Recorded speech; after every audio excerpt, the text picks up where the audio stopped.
Welcome to the Couples Expert Podcast with Stuart Fensterheim, LCSW, your source for the latest tips and practical down-to-earth advice on creating emotionally connected, thriving relationships. Now, here's Stuart. Hi there, and welcome to the Couples Expert Relationship Podcast. This is Stuart Fensterheim, the Couples Expert. Today, I'm going to have a guest on the show that I'm very excited about, Mari Lee. I wanted to just remind everyone that this show is about having close connected relationships, what to do to make sure that you and your partner feel the love that you have between the two of you, and more importantly, what not to do to feel alienated, alone, and feel like you don't matter to your partner and that they would rather not be with you. This is the show to help you keep reinforcing the love that the two of you have for one another. So today what I'm going to do is talk about a topic that is really a tricky kind of topic to talk about.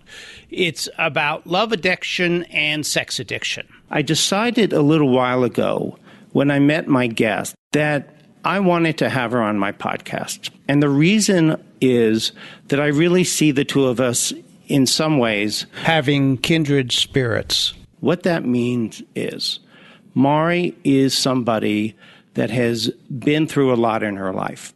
And as a result of her experiences, have really come out of it, really having a passion for helping others. Mari Lee is a licensed marriage and family therapist.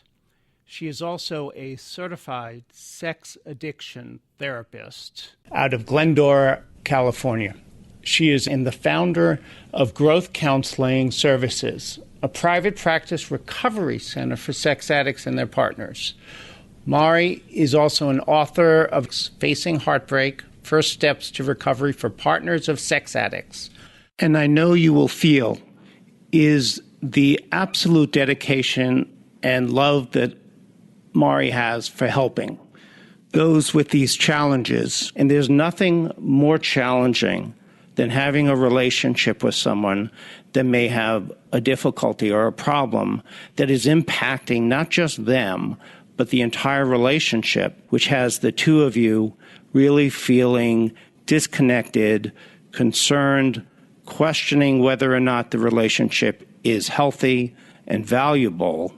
And that's why I wanted to bring Mari on. Because one of the things that I know about Mari is Mari has been through a lot in her life. She was raised in foster care. And one of the things that came from that for her is really recognizing within herself that she has a resiliency that has kept her going. That's really what's attracted me to her and why I wanted to have her on this show to talk about sex addiction. So one of the things I want to talk about is a warning to all of you listening to this podcast around children. This is not a podcast to play around your children. It is going to be a podcast that is going to be very real about a very difficult topic. So I would highly recommend not listening to this around any children. The message I want to give all of you, and in my interview with Mari, I'd like to sort of delve in a little bit to that in terms of recognizing that even if you have a relationship that does have a problem with love addiction, sex addiction, what you need to have is hope. Hope that there are people like Mari out there that can help you. And that what the two of us, Mari and I today, are going to be talking about is how to help you guys cope with a very difficult subject.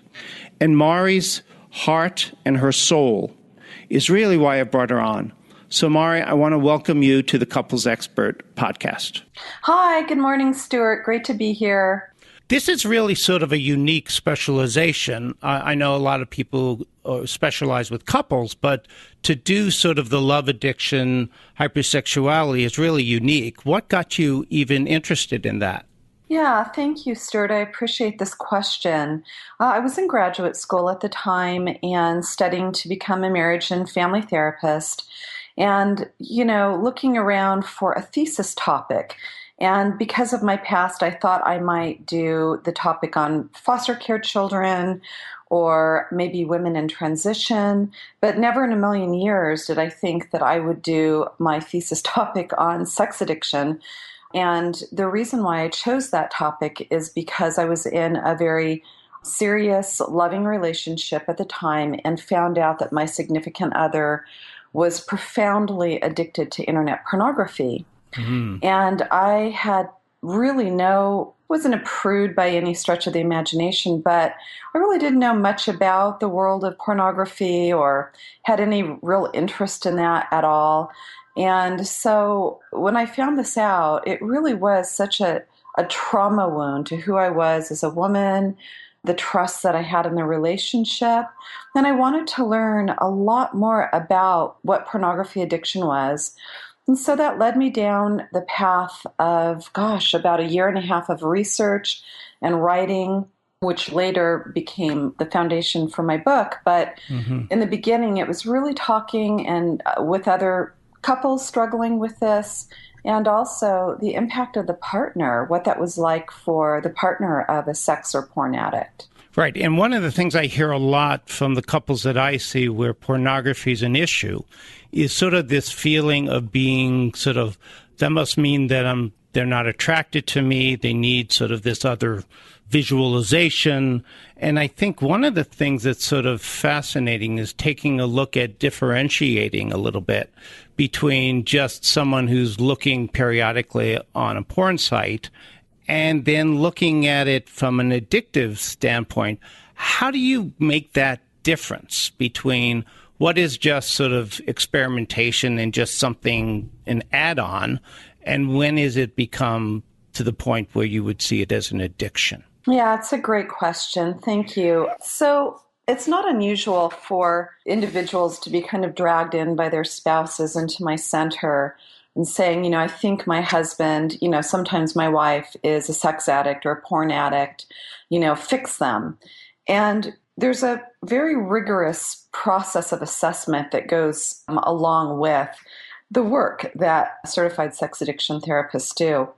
And so part of that criteria is it interfering with your daily activity? For example, if we're talking about pornography addiction as part of the spectrum of sex addiction, is that interfering with the way that you do your job?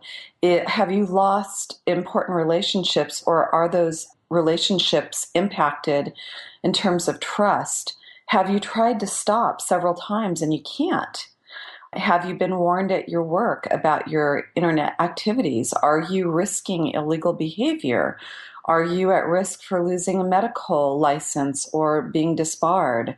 If we're talking about hypersexuality, compulsive sexuality to the point where, the life of that individual is at risk, their health is at risk, they're putting their well-being at risk, not just their emotional, but their physical safety, if they're hooking up with one-night stands and putting, their safety or the safety of their spouse at risk. So it's beyond just looking at porn every now and then, or, looking at, pornography in a magazine now and then. It's far beyond that. Yeah, what it sounds like, what you're really saying is the element that's different really is about the compulsiveness. There's a compulsivity that goes into this, and it reminds me of a client that the reason he got to me and his wife came was because, nowadays with, internet and online being part of the world, they were monitoring him just like they do everyone else, and they began to see these porn sites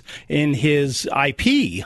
So that they basically called him in and say, what the heck's going on? And it was so difficult for him to even, number one, acknowledge it, but number two, to stop. Yes. So I think that's really what I'm hearing you say.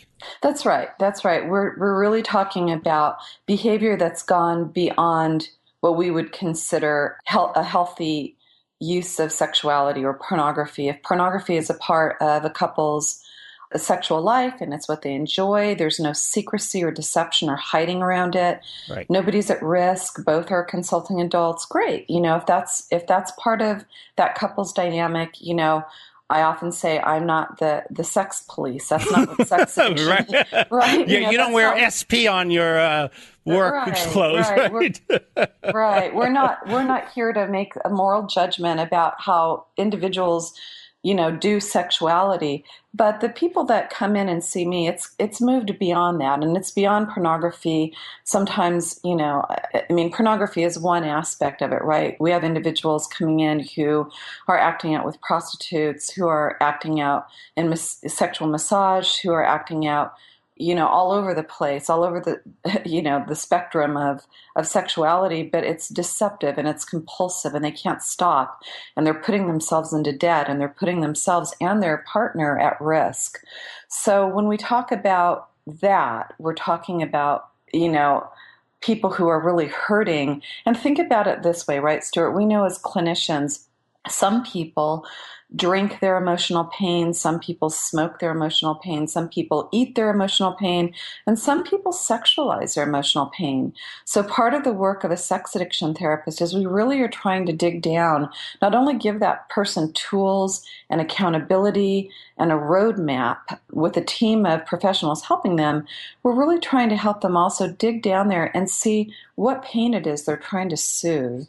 So it is a process, and it is rigorous, and we certainly are not in the habit of labeling people who come in as sex addicts. We want to look at the whole person and the couple and see how we can set them up for success and healing. Right. And as an emotionally focused therapist, one of the things that my work with couples is about getting vulnerable and letting people in to a world that they don't normally share with everybody, but just with their partner. Because as you're talking, the word that just kept coming to mind for me was numbing.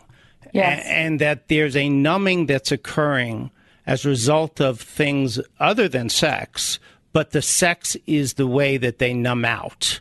And That's right. And not letting anyone in, particularly their partner, who you would think if this was just sort of part of their just picture, the sexual life, their partner would be very involved with it. They'd be sharing it. They'd be sort of talking about it. It'd be something they'd be doing together.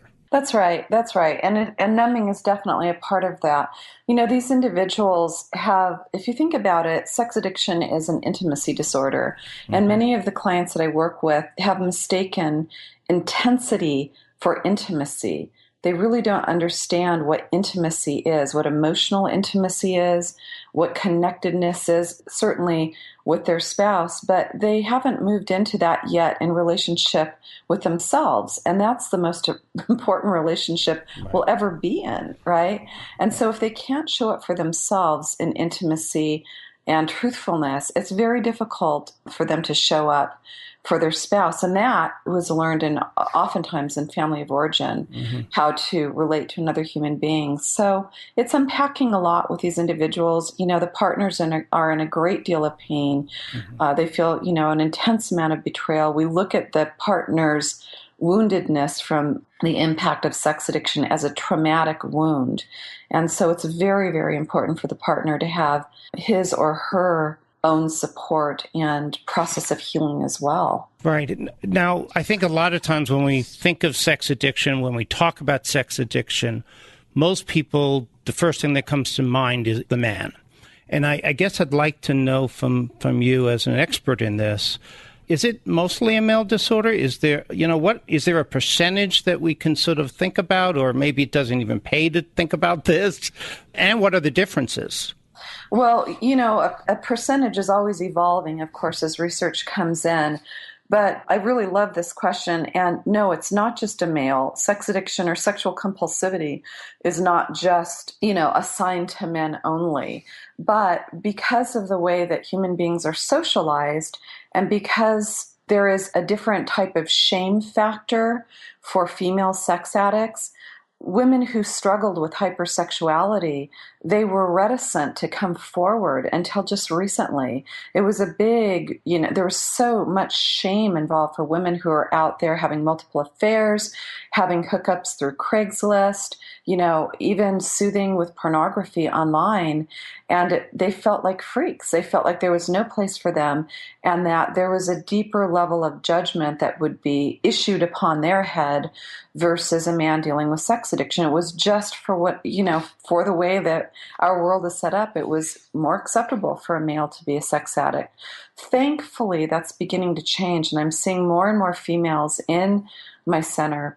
And we're supporting these women coming in and helping them understand what's driving that. And it's not because they're, these words that we hear assigned to women, they're sluts or they're whores or they're hoes, right? That's not what's going on. These are women that are in pain. And again, just like their male counterpart, they're soothing that pain sexually. So helping that female understand that there's hope and that she won't be judged, and to reach out and get support is really important. And yes, in my practice, I would say I see twice as many male sex addicts as I do female, but a general broad percentage, it's hard to say. Again, the research changes all the time. Right, and it sounds like what you're saying is because the shame's worse when a woman comes forward, that the likelihood is not that it's maybe more men, but more men that are willing to admit that they have this problem.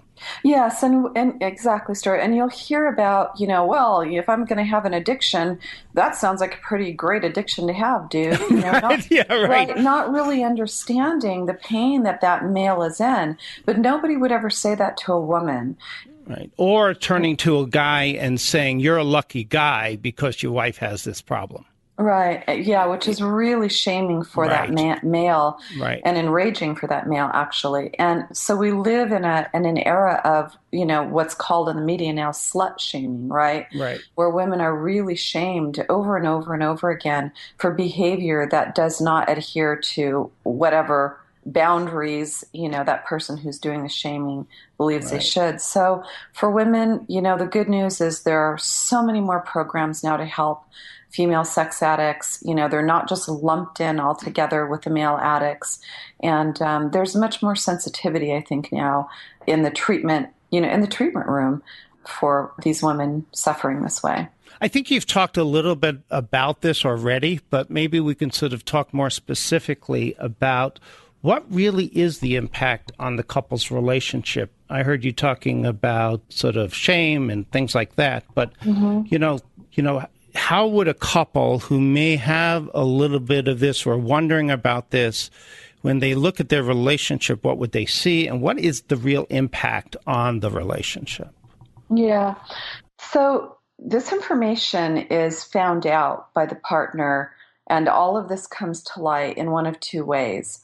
Either via discovery, where the partner finds something on the cell phone or email or a credit card receipt, for example, or via disclosure, where the addict, something is going to happen in the addict's life. Maybe they're going to be facing jail time, or they've been arrested, or they're going to be losing their job, or they've lost their job. I also work with a lot of people in the entertainment industry. Mm-hmm. So, maybe there's something that's going to be coming out in the paparazzi. Whatever that looks like, then that addict will go and disclose to the partner. Mm-hmm. However, that is, whether it's discovery or via disclosure, it is a traumatic wounding, not only to the partner, but to the relationship. The partner really experiences a myriad of emotions, including betrayal, rage, shock, hurt, embarrassment, especially if this is a public figure or a public figure in the community, maybe a teacher or a pastor, a priest, whatever that looks like, right? Mm-hmm. And for the coupleship, it's devastating, right? There's a huge loss of trust, times and a great deal of fear of losing his significant other. He may be feeling a great deal of shame around losing the loss of a job. He may feel depression. There's just a number of ways that the couple is impacted. And for some couples, it's so devastating that there's immediate divorce. But for the couples who are willing to reach out and work with trained therapists who can help them with a treatment path, and then, of course, adjunct support with therapists doing good work like you're doing, Stuart, there's a lot of hope there for couples. I see couple relationships repair all the time. It's not easy, but it's possible. Yeah, so that, what you're saying brings up a very big question, which is, if a woman is discovering that their partner has this problem or vice versa, a lot of what goes in initially, as you know, is some of the shock and the anger and rage. And the question that I always get as a couples therapist, if that happens and I'm seeing them, is, should I stay? Is it recoverable? Is this just something I'm always going to have? And there's no way I want to do that. How should someone make a decision like that, in your opinion? Yeah, I think it's another really good question. So when I have a partner come in and say, I don't know what I should do, what are my next steps, Mari? I've discovered that my husband has been having ongoing affairs, or that he has been acting out with prostitutes or transvestites or whatever it looks like, just a plethora of pornography. What do I do? What is sex addiction? What do I do with this? How do I know if I should stay? And the first thing that I ask is your addicted partner willing to take the steps to build trust with you and to find out why he's soothing this way and being sexually deceptive? If he or she is not willing to go into a process of therapy and recovery, is not willing to follow treatment planning, is not willing to demonstrate first steps of healing and trust building with you, then you'll have to make a decision if this is a relationship that you want to stay in and put yourself at risk. If, however, your partner who is addicted is willing to start a therapy program, make those first steps of recovery, start following a treatment plan, working with a community of support, and you're willing to get the support that you need, and eventually both of you in couples therapy, then you stand a very good chance of healing. But, both people have to be involved in the recovery process, even though you, as the partner, did not ask for this. You don't deserve this. You didn't ask for this. You didn't bring this on. But now it's here in your life, and you deserve to have your own process of healing as well, regardless of what the addict is willing or is not willing to do. And with every addiction, there's always sort of the denial phase and all those things that happen. So part of what I also see is the person who's asking that question has such a feeling that maybe they contributed to this. Maybe I had something to do with this. And I think one of the aspects that I try very hard with these folks is to really let people know accountability belongs with the addict. That's right. Yeah, that is absolutely right. And there are some partners who really get that they just absolutely had nothing to do with the addict. They feel very secure in knowing that this belongs to him or her, but they're still work of repair for their own hearts that have been devastated, and to learn more about what their partner's going through so that they have a good understanding of really what they should be seeing in the relationship in terms of healing and growth. And then there's other partners that come in and they feel they're just shattered. They wonder if it's something that they did or didn't do. Should they go get plastic surgery? Do they need to compete with these women? Right. Are they inadequate? Maybe they need to lose a lot of weight. Regardless of what their pain is, our role is to let that female or male know this you didn't contribute to this. Every single couple has a dance that they do, and you've contributed what you've contributed, good or bad, into the relationship, but you're not responsible for the choices that addict made. And Yes, Go ahead. You're responsible for what you're doing to take care of yourself. And things like teach the partner boundaries, how to allow for what we call organic and tangible consequences, and very first tools and steps to move themselves forward, and requirements that they need to feel safe in the relationship, including physical and sexual safety. Right. What I was starting to say was that, and I think an aspect of this for a lot of folks is really understanding what sexuality really is about, that it's not a physical act.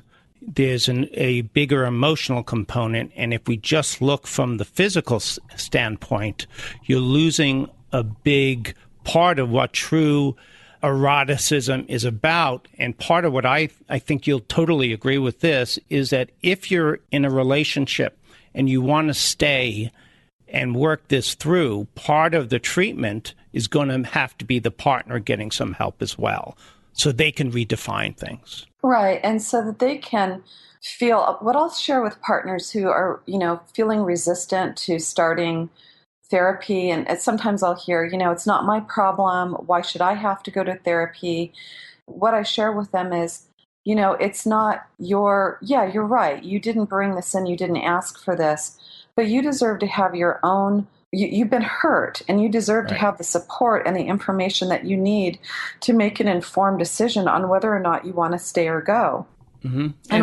And we can't do this kind of healing in isolation as human beings. It really requires that we have, a season of support from a therapist or a community, somebody who can help us walk that journey. Yeah, and what's really interesting to me is those same folks that sort of question that if you say, okay, if your partner was an alcoholic, would you think that Al-Anon or something like that was a good idea? And everyone says, yes, of course. Then is this really that different? And addiction really is an addiction, and the treatment course isn't that different other than some unique characteristics, it sounds like. Well, it's actually, I think it's a really good point that you're bringing about going to 12-step and, the community of support really isn't that different. Actually, when it comes to sex addiction, it is different than other addictions because the wounding is different. If you think about it this way, Stuart, a bottle of booze does not have a vagina or breasts or a penis. Right. So the wounding to the individual is different. And that's not to minimize the hurt that partners of drug addicts or alcoholics feel. That wound is very real and very traumatizing. But when we talk about sexuality, we're talking about the core of a human being. Mm-hmm. And when that's been breached and that's been betrayed, it is a significant wound, and it's a process addiction. So it's a little bit different the way that we treat this. But yeah, it is important to not stay in isolation.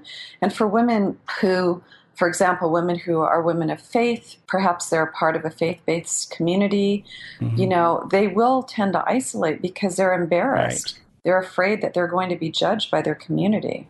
I mean, there really isn't a more vulnerable, both emotionally and I like to tell folks physically as well. If you're having sex, where are you more vulnerable physically? You're naked, typically. Mm-hmm. So you have nothing protecting you there, which then opens you up emotionally. So when we start talking about an injury to the most vulnerable parts of a human being, that's the difference that you're really talking about. Yes. And that's where the trauma really is. And I'm thinking, as I'm sitting here, okay, I think you and I had a conversation recently prior to our doing this interview, and we were talking about addiction and the differences. Like if someone's an alcoholic, they could just stop drinking. If you just stop having sex forever, that's a pretty big wound to most relationships. And I guess I'm thinking, trying to be pretty specific here, even though that may be difficult. I'm thinking if I was a woman and my husband was acting out all over the place, and part of what we do sexually is all our sex, every time I looked at his penis, I'd remember that. And I think that's the big difference. Yeah, well, there's that for sure, And part of the treatment in working with couples is we do have a period of sexual abstinence. The reason mm-hmm. for that is for 90 days is typically where we're going to ask couples to go. One is to help that addict's brain, looking at, pathways in the brain that have been conditioned toward compulsive use of sexuality to soothe pain. So if the boss yells at me, that's what I'm going to go do my soothing with. If the wife and I get in an argument, that's where so over time, the brain is conditioned then to these responses. So one, we want to really reset that addict's brain and help that individual start looking at other ways, to cope, right? To cope and move through life and life's difficulties. That can be very difficult, one for the sex addict, certainly, but also for the partner, because the partner may feel very vulnerable, like, oh gosh, you're asking him not to have sex with me. What if he goes out and he gets that need met elsewhere? That's really scary for me.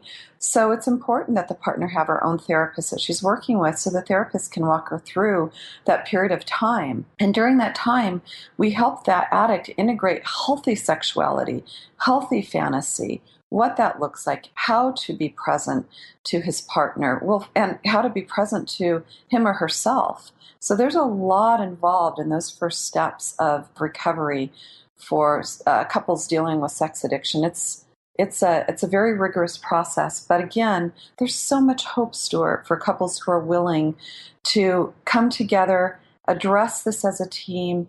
And yes, there's going to be triggers, there's going to be super painful days, but recovery is possible. I see it all the time with couples. And sometimes, even though, someone listening to this might right now, hearing this, might think there's no hope for our relationship.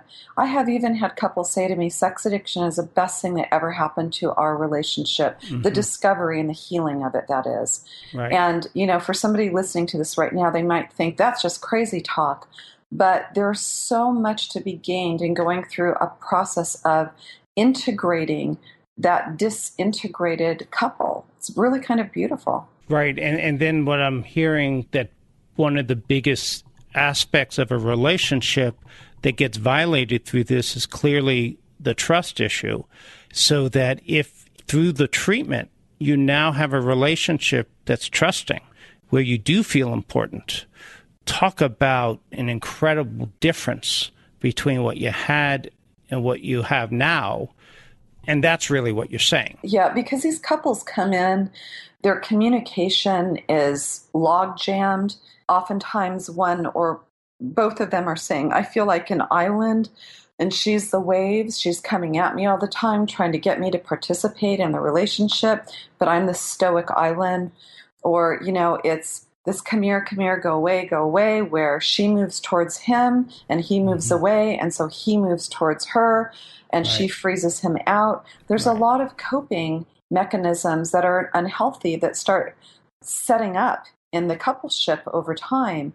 So it's really helpful to break up that logjam with couples and give them exercises and tools and ways of practicing being intimate with one another. And that starts with emotional intimacy and vulnerability, which is really scary, like we talked about. That is not something that's familiar for sex addicts. Sex addicts are all about, we know that addiction thrives in secrecy and isolation. Right. So becoming vulnerable, the first step is to help an addict become more emotionally vulnerable in the clinical relationship, a very boundary professional clinical relationship, but to be able to help that human being show up and have a vulnerable process in therapy and understand themselves better so that they can show up in the relationship.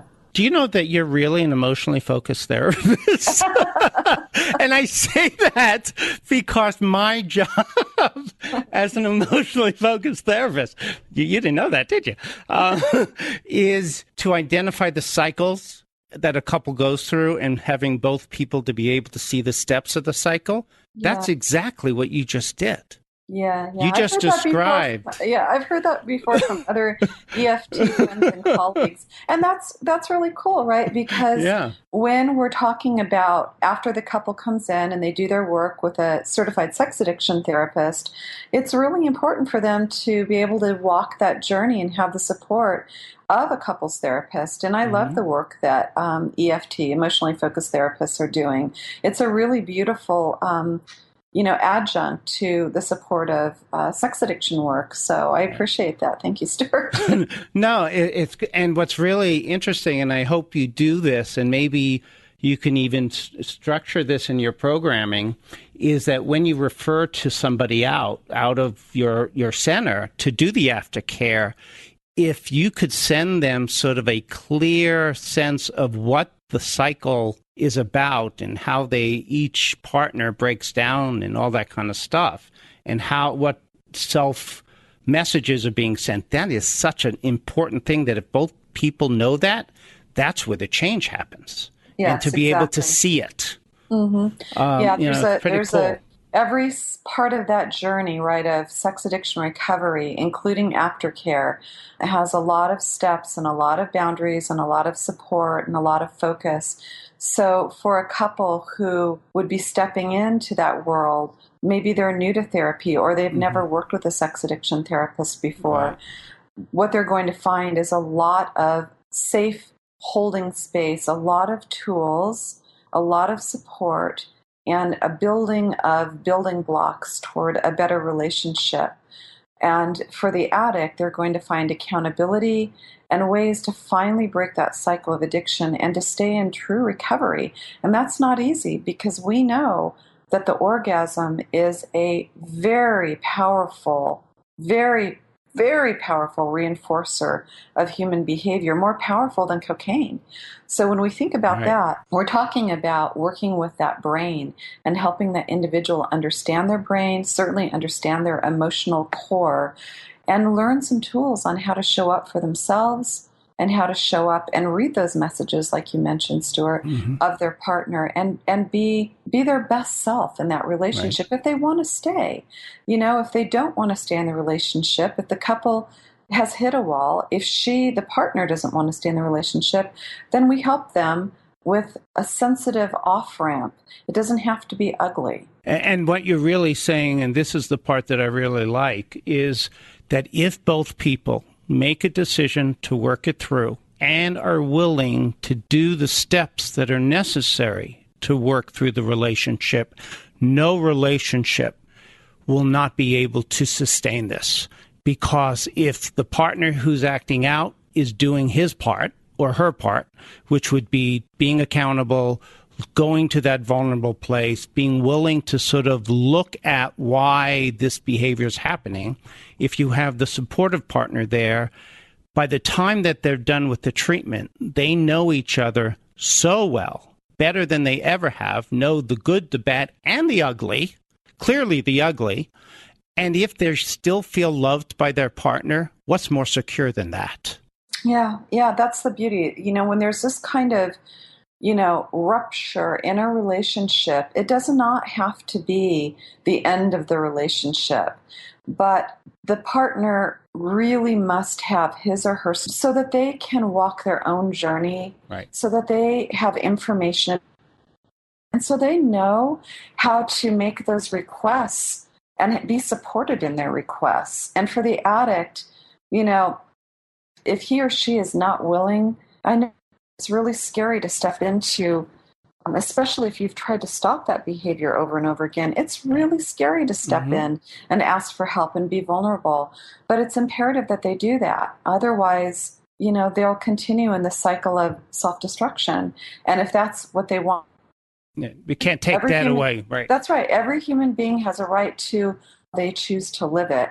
But if there's a person listening, they are being sexually deceptive, they feel like the criteria for sexual compulsivity, or as we refer to it, culture of sex addiction, then I would, ask that they have a website.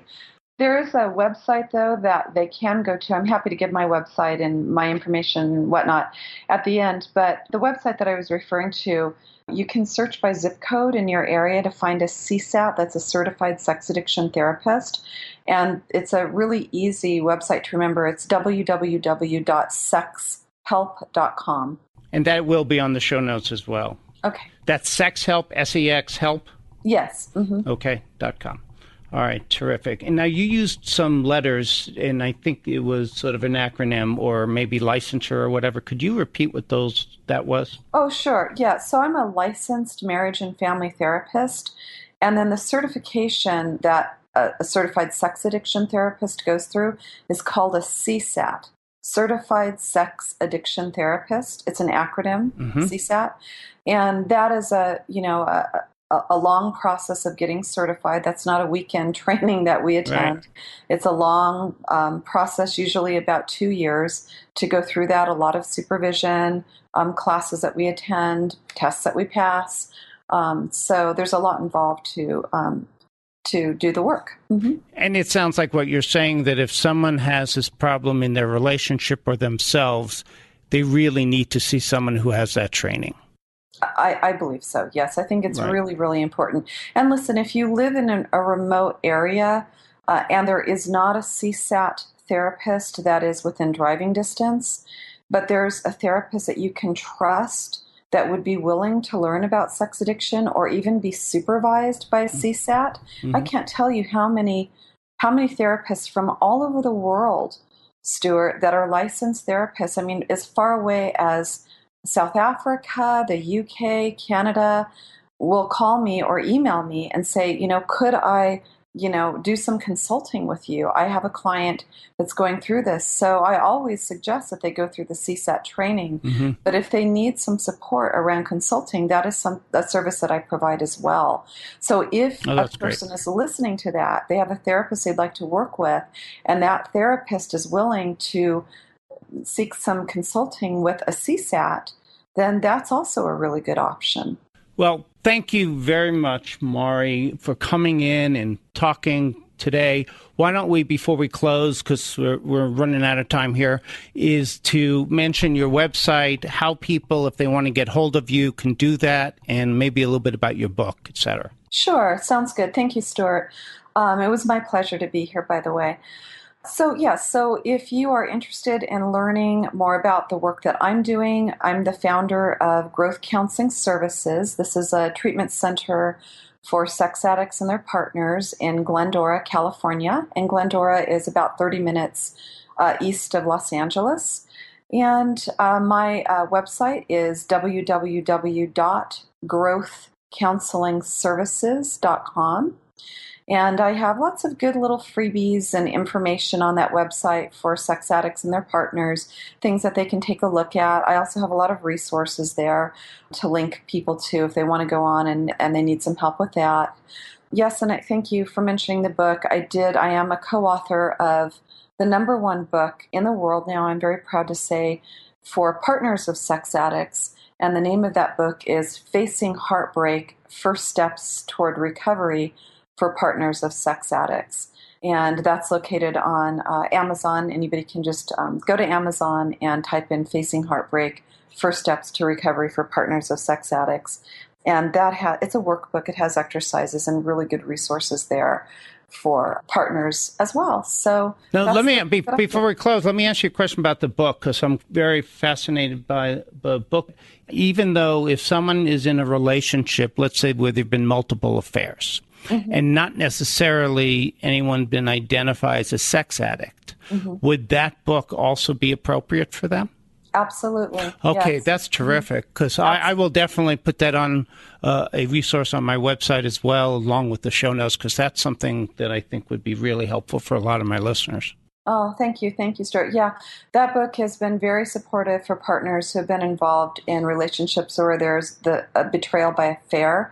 And also it's a book that I recommend that the men that I work with read some of the chapters, especially the chapter on trauma and what sex addiction has done to their mate. It's important that they understand the traumatic wounding that the partner experiences. So it's a good resource for sure. Well, Mari, thank you again, and I really appreciate you setting time aside to talk to my community of listeners who I try to make this podcast something that really they can walk away with some specific things and really feeling like they've gotten a lot to take with them.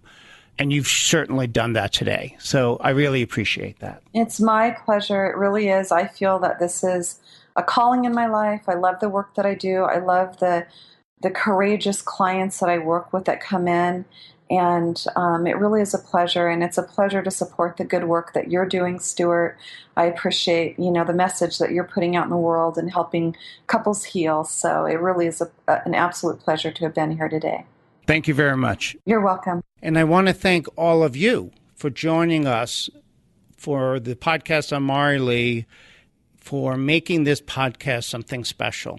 We'll see you next time. Thanks for listening to today's episode with your host, Stuart Fensterheim. You're one step closer to reigniting that fiery passion with your partner. For more information and your 30-minute free phone consultation with Stuart, visit www.thecouplesexpertscottsdale.com. We'll see you next time.